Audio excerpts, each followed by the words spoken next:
Wow. What are you all doing here? Thank you so much for coming out to hear me tonight. So I assume you know that I'm Paul Doiron, that I'm an author who writes a series of... I knew it. It's the wrong night, right? You thought I was the magician.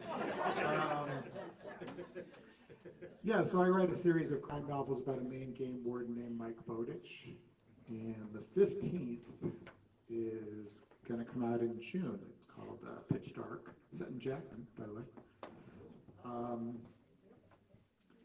And the reason I'm here tonight, before the book is out, which doesn't make a lot of sense in some ways, is I get lots of invitations from libraries to come and to talk to patrons, and throughout the year.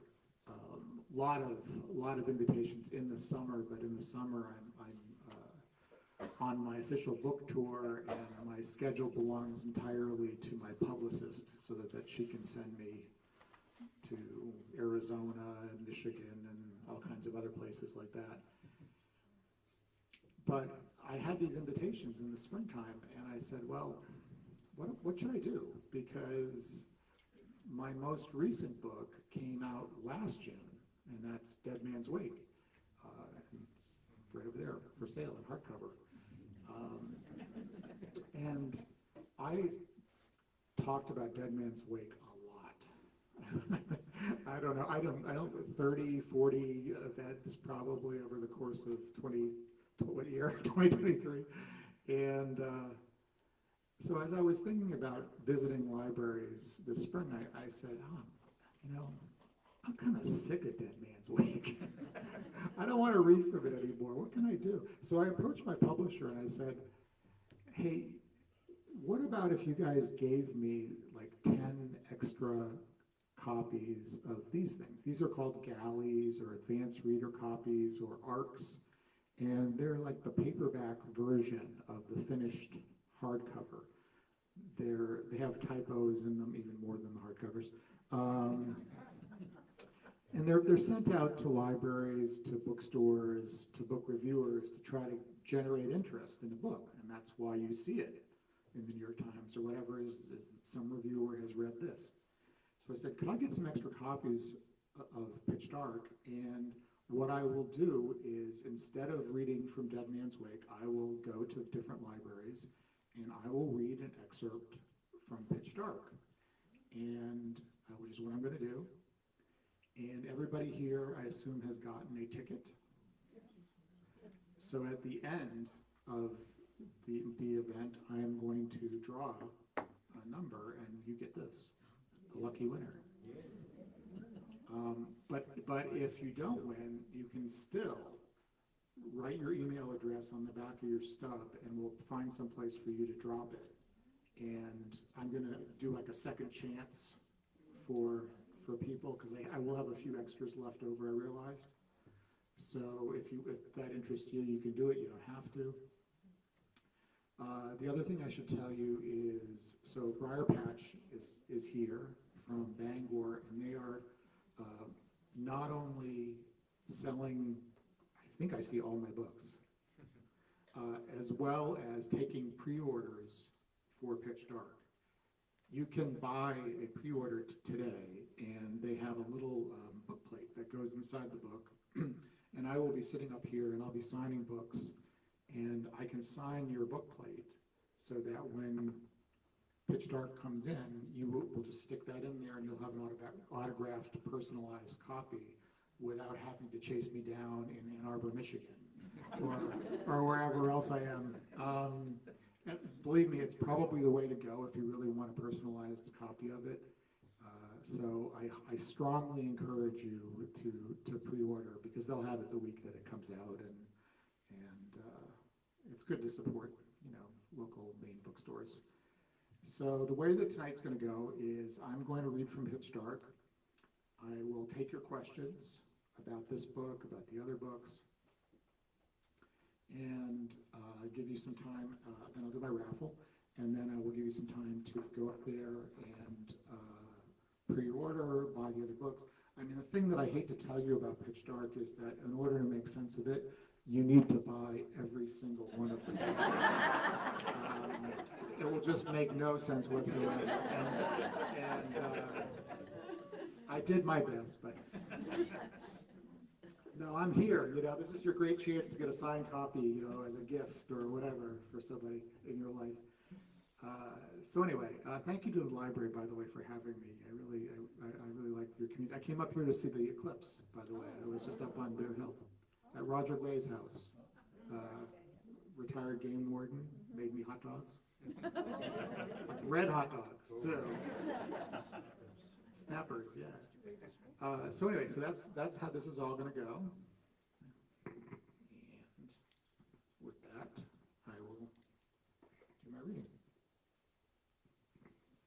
So it's usually best if I can just start reading from the beginning, but this book, it opens a little obliquely, so I wanted to get you into the action fairly quickly. The problem is that there's a kind of a narrow window before things just go haywire, and I don't want to give away too many spoilers. So I had to pick a section that is near the beginning, not the beginning, but not when the bullets start flying. So let me just sort of set the scene for you. So Mike Bowditch is at home, and it's late spring. It's actually kind of right this time of year, and he gets a phone call from a young warden who's just been assigned to the Rockwood district, so not too far from you guys. And this guy says, I think we may have a missing person, possibly, maybe. And Mike's like, what? And he said, well, just hear me out. So this man showed up 2 days ago, and wanted a cabin at Sabumic Farm, which should not be mistaken for Pittston Farm, despite the 101 resemblances that it bears to that place. If the owners of Pittston Farm are in the audience, you know, please don't call your lawyers. So this guy has shown up. He says his name is Hammond Pratt, and he's about 6'6", shaved head, lots of tattoos, 250, 300 pounds. And he is asking if anybody knows of a father and his young daughter living in the woods nearby here, going by the name of Mark and Katie Redmond. And he's offering like money and all this sort of stuff. Somebody maybe talked to him because he rented an ATV, and he has given no evidence of ever having ridden an ATV, but he's ridden off into this rainstorm, and he's been gone 2 days. And so Brandon Barstow, the young warden, says to Mike, do we start a search for this man? And Mike's like, whoa, wait a second. Is there a Mark and Katie Redmond? Is their father and daughter living in the woods somewhere around here? And Brandon goes, well, kind of. And he's like, well, kind of. It's a yes or no question, Brandon. And what they figure out is that there is this man, and he is building a cabin for somebody actually that Mike knows, a bush pilot by the name of Josie Johnson, who has not appeared in any of the previous books, so you don't have to worry about that piece. Up near the Canadian border, the Quebec border. And he's been living on the site in the middle of nowhere with his daughter, just building, splitting logs and doing it almost all by hand himself. And Mike says, well, wait a second. What's his deal? Like, I mean, you'll see. But, and so he decides that he really would love to go up there and talk to this man. And so he calls Charlie Stevens, who is good friends with Josie, and Charlie calls Josie, and she agrees that she's going to helicopter them into the building site so he can meet this Mark Redmond. But she doesn't really want to do this because she's afraid of scaring this guy off because he's very skittish, whatever. I'm a professional author, people. I can make up words. So I think that sets the scene.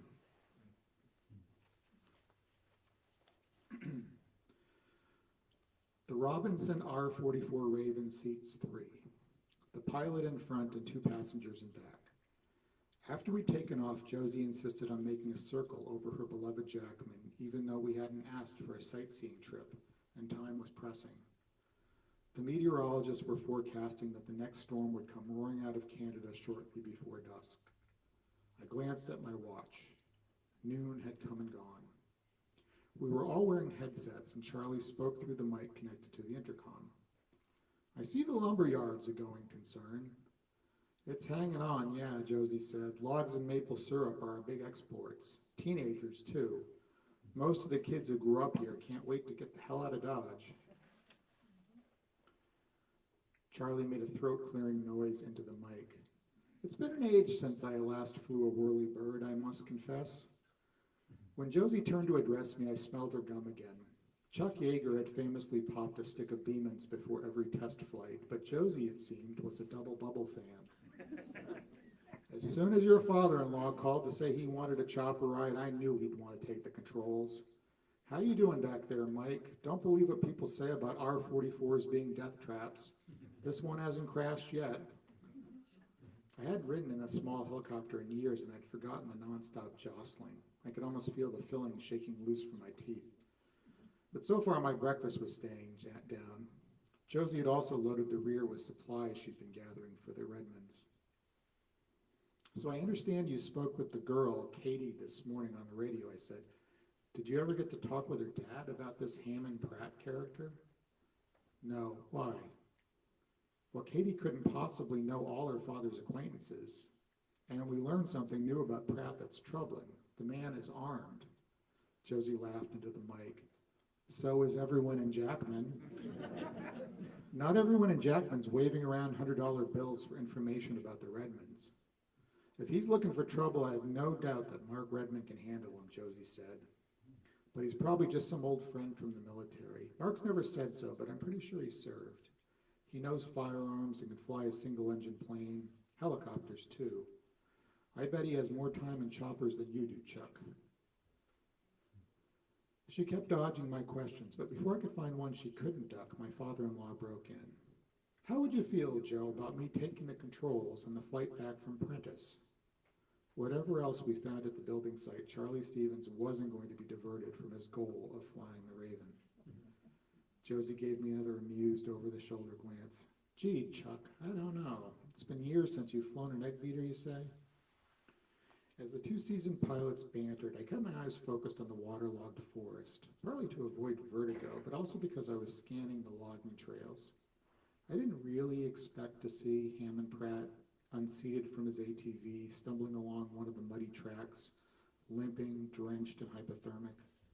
At the moment, I wasn't even convinced the mysterious stranger was lost. But being a career first responder had taught me that almost anything is possible. We hadn't been in the air for 5 minutes before signs of human activity grew more scattered, just a few remote camps connected by muddy tracks, and then ceased altogether. Beneath us was a forest as impenetrable as any in Maine. While the lower reaches were unnaturally green, the highlands were mostly gray, except where the crags and summits were piebald with unmelted snowbanks. Here and there, swollen ponds shone amid budding maples and evergreens, so dark they appeared black, and ravines flashed with iridescence where streams exploded into spray as they plunged downward toward the flooded rivers. Excuse me, Josie, I said, is it true Mark and Katie are from Alaska? Her voice sharpened. Who told you that? Brandon Barstow. It's true, she relented. They're a hardy pair of sourdoughs. It's how they were able to spend a Maine winter in one of those outfitter tents with nothing but a box stove for heat. And these days, they just bounce around from place to place, building cabins in remote locations. That about sums it up. Brianna told me that Mark never brings Katie to town. That can't be true, can it? Of course not. So you see her and Jackman occasionally. No, but, well, I'm sure he's brought her to town. I mean, he must have. People who chose to live in the woods were often rebels and hermits, but I wondered how Josie would have responded if Redmond had been a city dweller who forbade his daughter from leaving their apartment. Never mind that there was no place less safe for a child to live than a construction site where trees were being felled and split to build a cabin. Based on what you've told me, I take it he homeschools her, I said. Josie snapped her gum. Are you a warden or a truant officer? I just know that anyone who chooses to live in the unorganized territories faces special scrutiny from the state.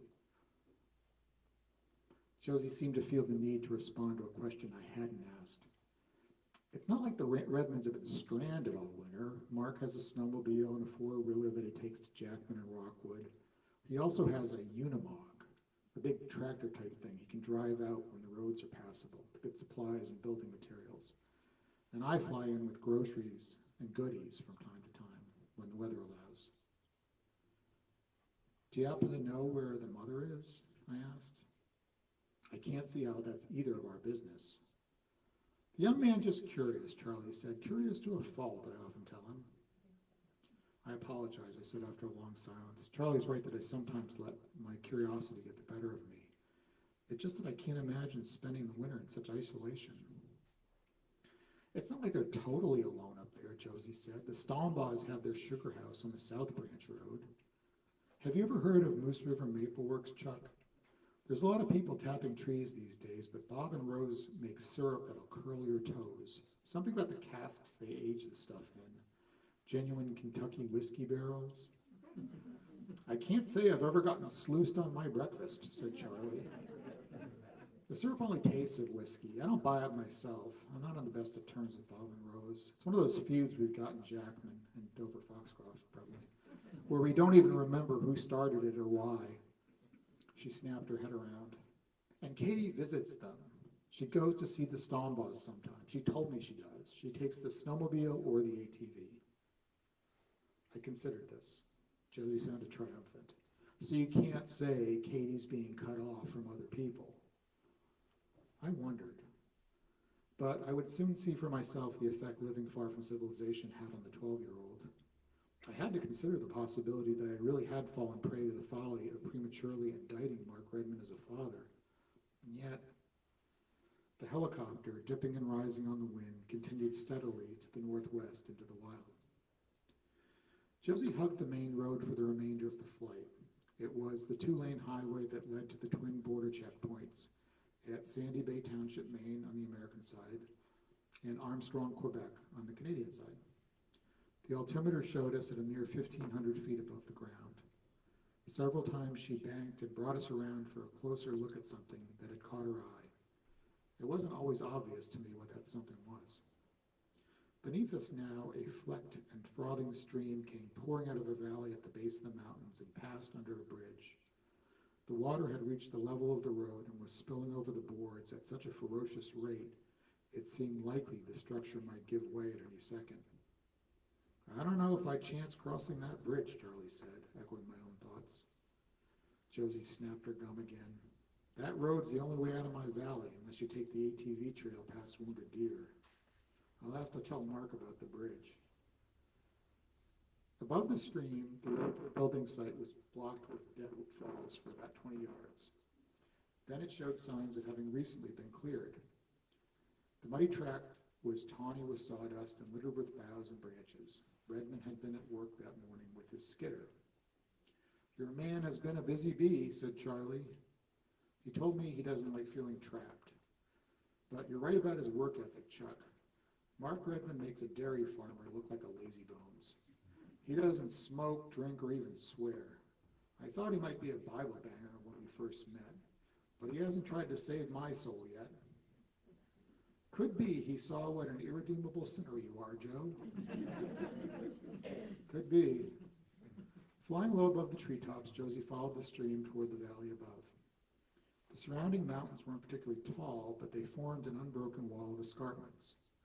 Somewhere on the other side lay Canada, but these treacherous-looking cliffs seemed a far more effective obstacle to crossing than any human-made fence. "What's beyond those mountains?" I asked.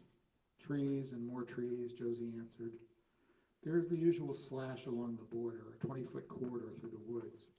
But if you're asking if there's a town on the other side, the answer is no."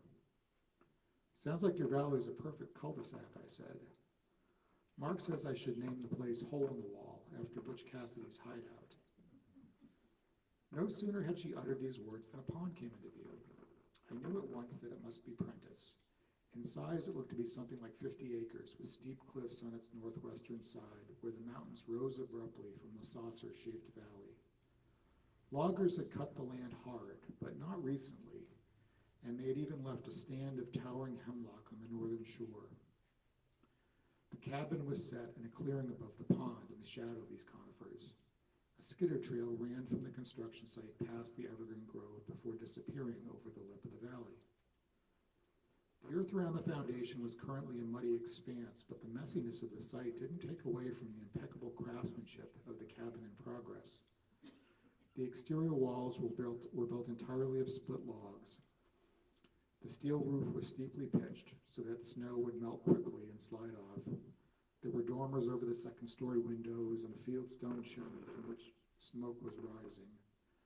A roofed porch wrapped around three sides, with broad steps descending toward the water. "My God, Joe," said Charlie, "that may be the most beautiful cabin I've ever seen. The pictures you posted didn't do it justice. And you haven't seen the ones I didn't post online." "I never saw those Facebook photos," I said. "Why did you take them all down?" When I told Mark people were complimenting his work, he said I shouldn't advertise my camp to every potential burglar with a Facebook account. Jackman doesn't have more petty criminals than other small towns, but it sure as shit doesn't have less of them either. "Wait till you see the craftsmanship up close, Chuck. Joinery is so precise you won't believe it. I don't know what I did to deserve that man appearing in my life." The rectangular outfitter's tent in which the Redmonds had endured the winter sat at the edge of the clearing. No smoke was rising from its stovepipe. I spotted the hulking yellow skidder behind it, as well as two shapes beneath weather-resistant tarps, undoubtedly the snowmobile and the all-terrain vehicle Josie had mentioned. There was no sign of the monster Unimog, though. I wondered where Redmond might have gone. By now they would have heard the engine roar of the chopper. Was there another way out that Josie had failed to mention? In my experience, every bolt hole has at least one secret exit. Then a solitary figure appeared at the tent entrance. Katie Redmond stepped through the door flaps and stood barefoot in what must have been toe-numbing mud. Josie had described the girl in glowing terms, almost as a surrogate granddaughter. But the small, bespectacled face staring up at us didn't display happiness or expectation. It looked as tight as a fist. And that's where I'm going to stop. That's good. That's the reaction you want. Yeah, because as I said, if I'd gone much further, I would have gotten into the giving away stuff place. So now this is the time where I'm going to answer your questions. I always say that there's really only one kind of question that I prefer nobody ask, which is, why did you make so-and-so the killer of Dead Man's Wake? Because these are mysteries, and while I fully assume that everybody here has read Dead Man's Wake, there may be one person, for instance, who has not, and we don't want to spoil it for you, man. So if you can just sort of not ask the spoiler questions, I'm going to be signing books up here at the end, and you can just also come up and introduce yourself. You don't need to buy a book, but please do. And then you can just sort of lean close and say, but why did you make so? And I'll tell you if I remember. So with that, who go first? Yeah. Now that I'm No, I've very much enjoyed all of your books, Paul. Thank you so much for your creative abilities. And every time I marvel and I think, well, how does he? So here's my question: do you sit down and say, okay, this one's going to take place in Jackman, and I'm going to have a killer, and it won't be part of a gang, and I'm going to? Or do you overthink it, or do you just sit there with Mike and your main character and just go, wow, what's he up to now? Yeah, so the question is, how much planning, I guess, do I do? Yeah. How much do I know about the book before I start writing it? I know a handful of things, I guess is the way I would put it. I learned a long time ago that I was not going to do like really high concept books, where it would be like, there's a bomb on this bus, and if the bus drops below 50 miles per hour, everybody is going to blow up. Does anybody know where that? Yeah, that's high concept. So I knew I wasn't going to do those things. Instead, the way that I go at the books is this: I ask myself, okay, where is Mike personally and professionally at the beginning of this book? Is he sort of moving along in his career, or has he done something to get himself in trouble? Has he finally, found a woman who can love him, or not? Are there friends of his that I haven't featured recently that I'd like to bring back? And then where do I want him to end up at the end of this book, so that he changes? Whatever happens in the book changes him slightly, and then I try to come up with a story that's going to do that. And I'm taking notes constantly about the places in Maine that I travel. If there's an area that I think is unique in some way that I haven't really explored, a community that's distinctive. Obviously, I follow various crimes, not just in Maine, but nationally. Sometimes things will happen and you'll say, I could probably transplant something like that into the series. So I know who the killer is, but I don't necessarily know a lot of the details. I don't know how it's all going to play out. And I really just try to sort of write my way forward and not, outline and, because my feeling is that if I want to maintain a certain kind of momentum, I think it makes for a more propulsive story. And I also feel like what happens is that I tend, when I do it that way, to surprise myself. And I think if I surprise myself, it's going to surprise the reader, because I didn't see it coming, so why should you, right? And then what that means is that my first drafts are quite messy and have lots of, dead ends that need to be cut off. And also, I need to introduce red herrings, and it's the second draft that's the real work for me. Yes, sir. Have you ever changed your mind halfway through a story where you thought it was going to go this way and you thought, oh, maybe I shouldn't go that way, maybe I should go that way? Have I ever changed my mind about this halfway through a book? No, thank God. I will tell you, I have a lot of false starts, but when, it's like I'm willing to throw out 10,000 words, 20,000 words in order to kind of find the better way to get going with it. I will tell you, though, that every book has a moment where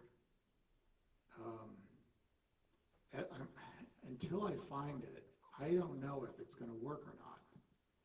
And sometimes that moment happens pretty early in the story, and then I just breathe this massive sigh of relief and I say, oh, I'm going to be able to deliver something by my deadline, and I think it's going to be okay. But then there are other books where I'm writing and I'm writing and I'm writing, and I'm like, I don't know if this is working or not. And I'll give you the great example of this for me was one of my favorite books, actually, which was Dead by Dawn. It was only when I wrote the second to last chapter that I said, I got it. I see how this is all working and how it will work in my second draft.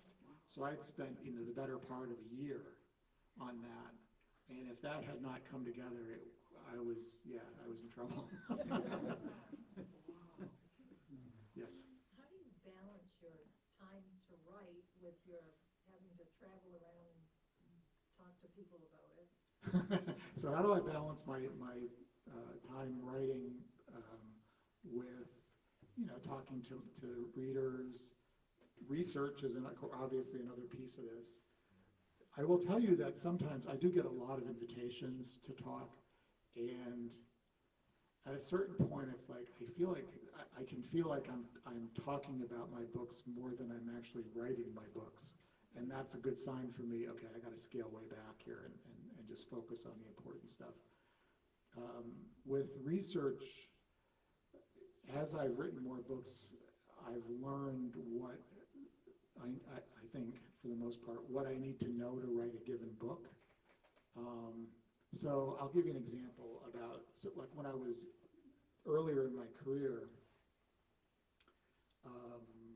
the precipice is set on the Appalachian Trail.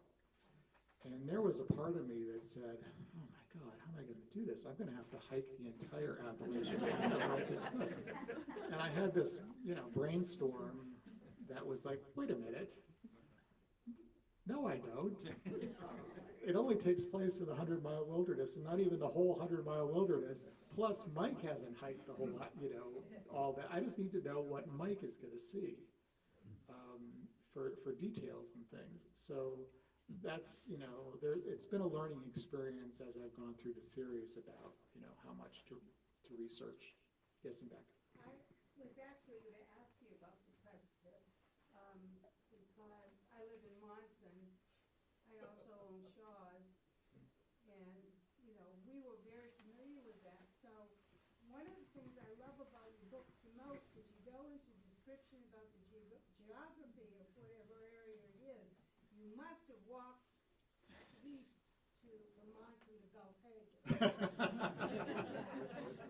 So do you do that in every part of the state that your books are set in?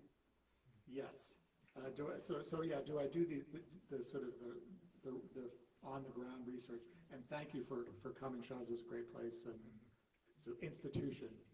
Your description of Shaw's was so spot on.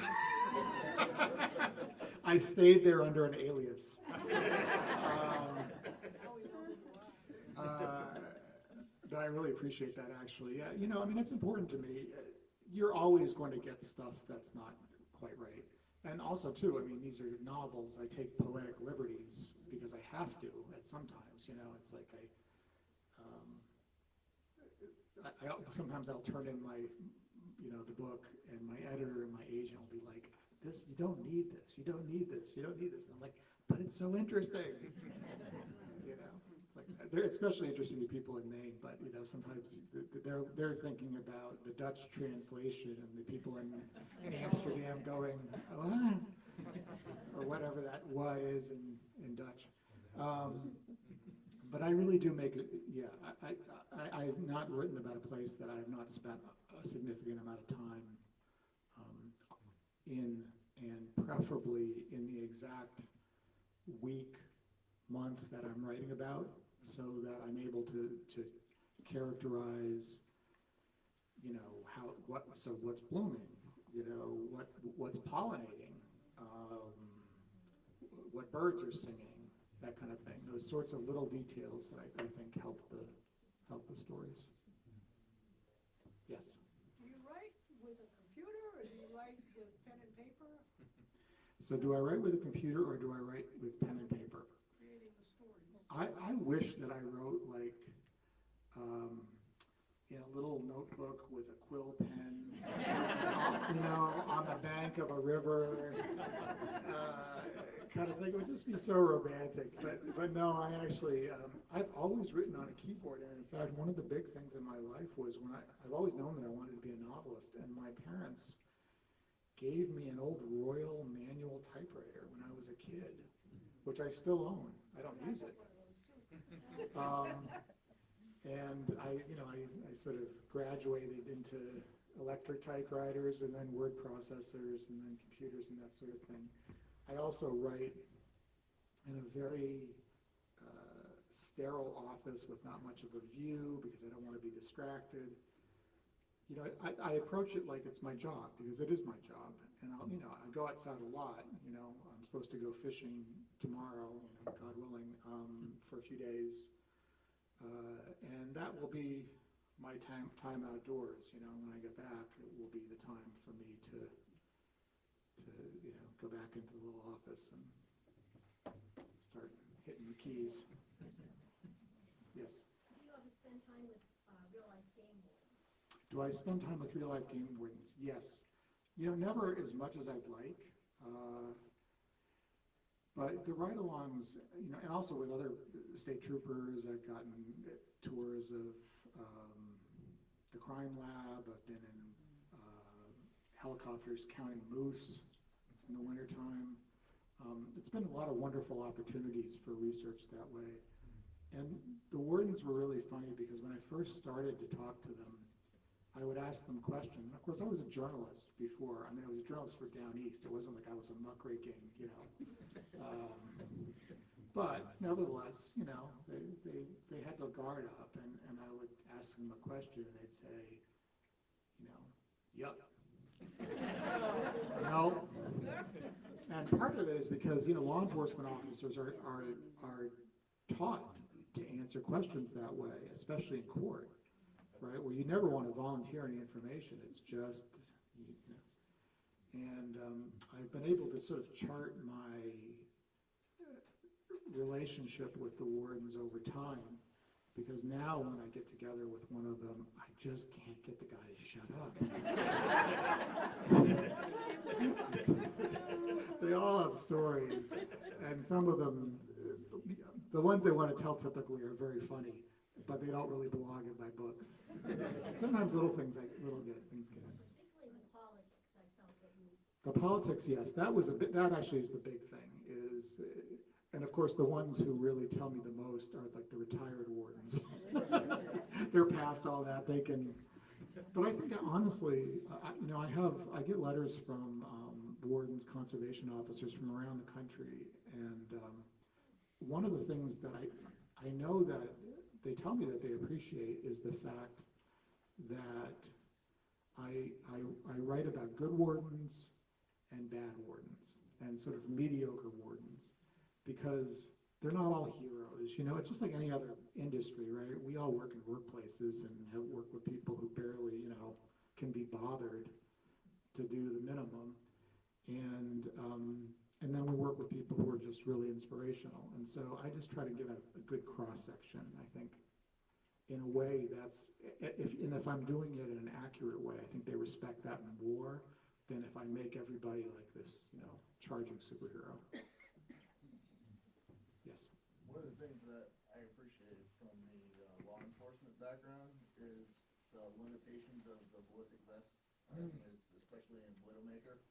When he's talking about it, that's a detail that not everybody really knows about. Yeah.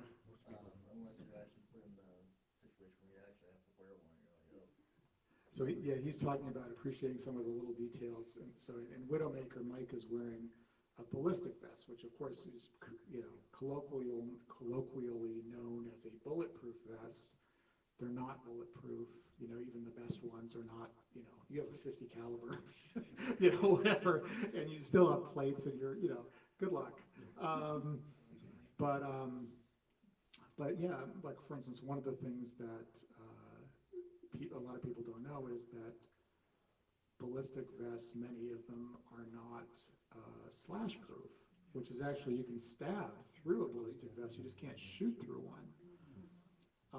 And so for instance, in the United Kingdom, the bobbies, they wear vests, protective vests, but theirs are stab proof because they don't have as many guns. So that's actually, of greater importance to them. So those sorts of details are, the thing is, of course, is that some of that technology is constantly changing. the vests have gotten a lot thinner and lighter and more comfortable to wear. So, and it's the same thing too with the firearms. I like to get the firearms right. The Warden Service is currently, they use a 6-hour P226 chambered in a 357 SIG caliber. It's a pretty heavy-duty, hard-hitting gun.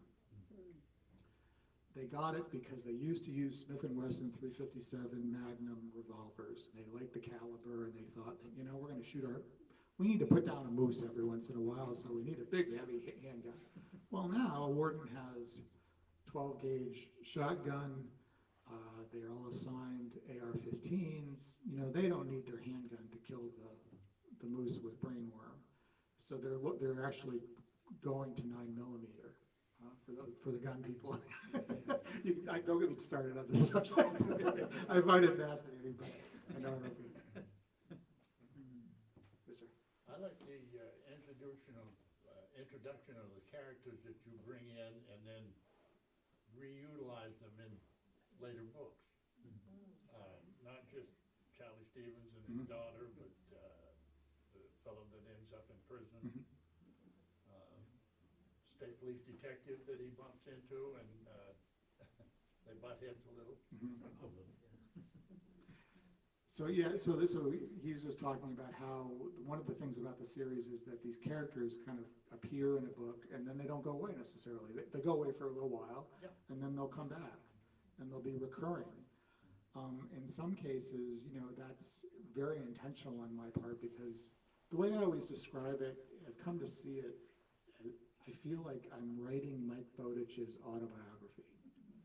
And in our lives, we have people that,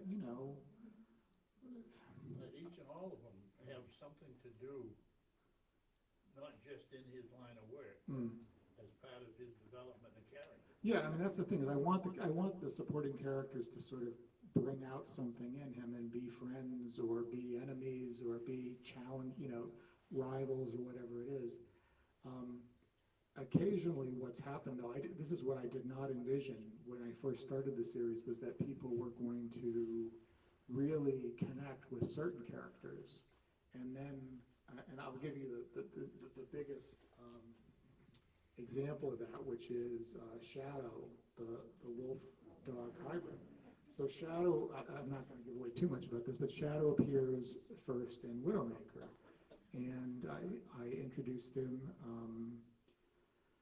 because I wanted to write, I visited this really sketchy wolf-dog hybrid refuge on the New Hampshire border, and I thought I have to write about this. And Shadow was just supposed to sort of be in that book, and then at the end he sort of manages to slip away, and that was going to be the end of Shadow.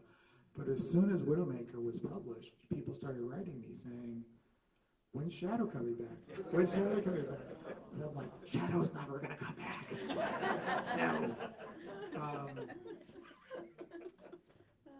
So we have a lot of people at the library that when they read a series, they want to read every book in the series.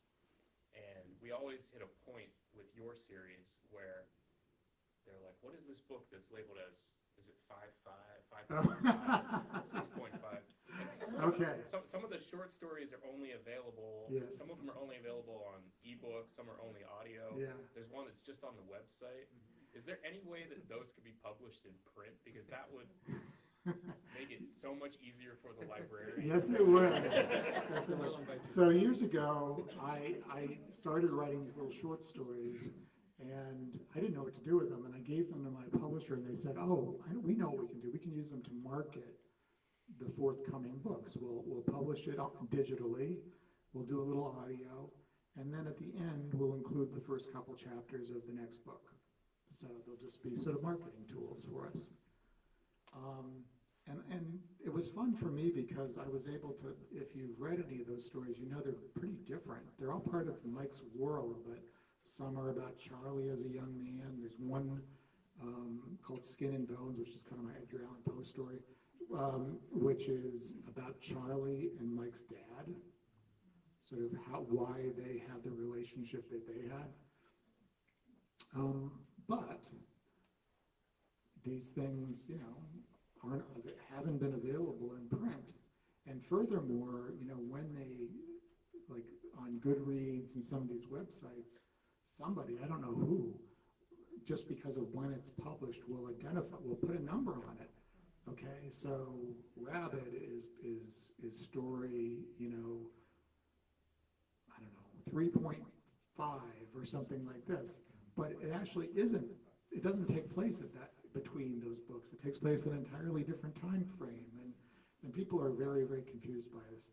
Anyway, next summer, my publisher is publishing short stories as a paperback. So. It'll really help us out. Yes. I'm hoping it helps me out, too, as well. Yes, sir. Paul, I want to tell you that one of the things I have appreciated most is learning about all of these places in Maine. I grew up in central Connecticut, came to Maine, majored in wildlife management. When I tell people my first job was working on tobacco, they're like, what? But I have stayed in that area, the Old Town Milford area, and I just really appreciate, I'm in a position right now where I care for a brother who's blind, and I can't travel the way I want to. And so your books have done a wonderful job. Thank you. Of telling me about many places of Maine that I have not been to, and I want to thank you for that. Oh, well, thank you. It means a lot. Yeah, you know, one of the things I do try to do in the series, it was actually really the big motivator for me was, you know, I'm a Mainer. I grew up in southern, really about as southernmost as you could grow up, which was in Sanford, which, you know, is a mill town. Sanford was the murder capital of Maine for a long time. So it's not Kennebunkport. But I always felt this desire to write, you know, because obviously there's so many writers who come to Maine in the summertime. They, you know, rent a house down in my neck of the woods, Camden, and they decide, I'm going to write a book, you know, about the summer house that I live in and the charming Mainer who mows my lawn. And who they don't realize is like tote the entire time. So I've really tried from the beginning to write about Maine in a much broader way. I want people who have never been here to feel like they've been here. I want people who live here to recognize their communities. And I want to showcase that Maine is not one thing. Especially, this is really for the national audience, you know, which is, it's not all lighthouses and lobsters and Acadia National Park and, you know, I mean, yeah, I have like one lobster book, you know, 2 lobster books. It just, you know, we have all these little subcultures, these really unusual communities. You know, the St. John River Valley with the French speakers, you know, unfortunately that's kind of going away. It was accelerated by 9/11 where the border just kind of hardened and people couldn't go back and forth. But it's really an interesting, distinctive place in the United States. You know, Maine is now seeing these growing Amish communities. That's also a cool thing to write about. And so I've really sort of, you know, and I still have never written an Acadia book. So when I really want to sell a bunch of copies at the National Park bookstore, that's my go-to. Maybe I'll take one more question here. Yes, sir. Paul, how long does it take you from, you publish in June every year. Certainly you've got the idea for the next book beyond the one that's coming. How long does it take you from first, where am I going, to get a draft to your publisher? Well, so the question is sort of how long does it take me to write the book? I've had to learn to write very fast, and unfortunately, they also edit it fast and proof it too fast. And it's because they insist upon publishing it at the beginning of the summer. So and I'm actually still, I end up working on a book. Say I turn in a book in November. Well, my editor may want revisions, and so I'm really not done with him until December.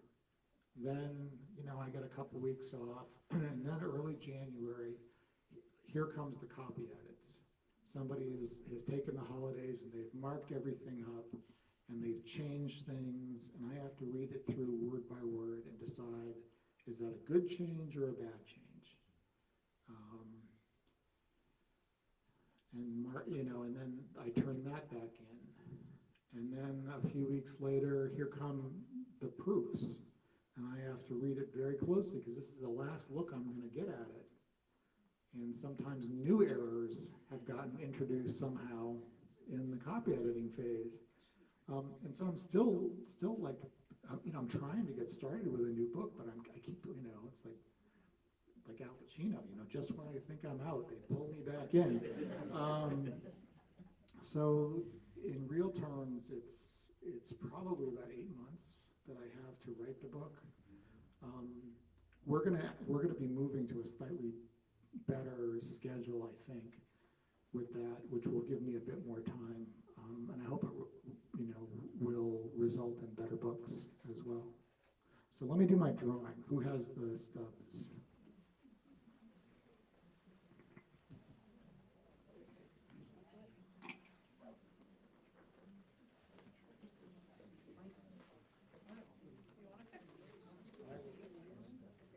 No. Don't have a pen. Okay. All right, the last three numbers are 191. Who has it? Hey, congratulations.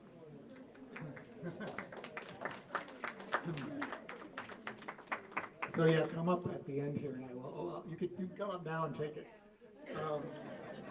But for those of you, who, so you should empty your little basket, and then anybody who wants to be part of the second chance thing, just write your email on the back, and I will email you. I have a couple, somebody's gonna win. So with that, I'm going to sit down, and I hope you will buy some books. I'm happy to sign books that you've purchased tonight. I'm happy if you brought books with you, I will sign them. If you brought a lot of books with you, please wait to the end. And if you have a cast that you want me to sign, I will sign that. I've done that before. I've signed body parts. Won't go beyond that. But thank you to Briar Patch, thank you to the library, and thank you to everybody here for coming out, for reading the books, and really, it's been an amazing life that I've been given, and I'm so grateful for it. Thank you so much.